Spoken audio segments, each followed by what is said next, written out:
দেখুন ভাইজান, আমেরিকার কি অবস্থা দেখুন আপনারা। আল্লাহ বলে একজন আছে, আল্লাহ বলে একজন আছে। তাই তো ভাইজান, যারা ফিলিস্তিনকে, যারা গাজাকে অত্যাচার করেছে তাদের কি অবস্থা হয়েছে দেখুন। আল্লাহ বলে একজন আছে, দেখুন কি অবস্থা করেছে। তো ভাইজান, ইসরায়েলের সাথে যখন ফিলিস্তিন যুদ্ধ করছে তখন আমেরিকার মদদ দিয়েছে, আনন্দ করেছে, ফুর্তি করেছে। আজকে অপরের ক্ষতি করতে গিয়ে নিজের ক্ষতিটা টেনে নিয়ে এসছে। আল্লাহর তরফ থেকে হয়েছে। গায়ের বল সব সময় থাকে না ভাইজান, গায়ের বলটা যে আছে না সব সময় থাকে না।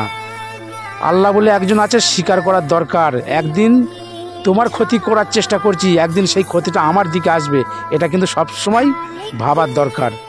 তো ভাইজান, ওই ইসরায়েল যা করতে লেগেছে, ইসরায়েল তো শেষ হয়ে যাবেই, কিন্তু এই আমেরিকা যে ওই ইসরায়েল হয়ে মদত করেছে তার জন্য এটা আমেরিকার এটা গজব লেবে এসছে।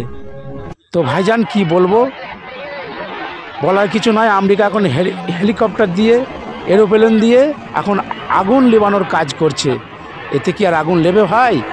সমস্ত শহর পুরে শেষ।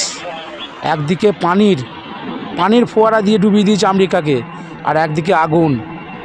তাহলে ভাইজান, সেই গাজা আর ফিলিস্তিন, সেই বাচ্চা কাচ্চারা যেভাবে কান্না করেছে, সেই কান্নার আওয়াজ পৌঁছে গেছে ওপরওয়ালার কাছে। সেই কান্নার আওয়াজ পৌঁছে গেছে। কত জনা না খেতে পেয়ে মারা গেছে, কত জনা না খেতে পেয়ে এখনও বেঁচে রয়েছে।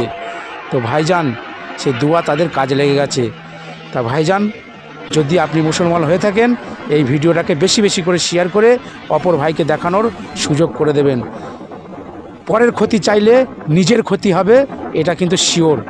আপনি যদি পরের ছেলেকে ভালোবাসেন, পরের ছেলের ভালো হোক বা না হোক, আপনার নিজের ছেলের ভালো আগে হবে। তাই সব সময় চাইব পরের ভালোর জন্য, নিজের ভালোর জন্য নয়। দেখুন ভাইজান, এই যে হেলিকপ্টারটা আগুন লিবানোর কাজ করছিল, আগুন লিবাতে গিয়ে নিজেই আগুন ধরে গেল। সবই আল্লাহ পাকের ইচ্ছা, বুঝলেন? তাই সব সময় চাইব অপরের ভালো হোক বা না হোক, নিজের ভালো করতে হলে অপরের ভালো চাইতে হবে।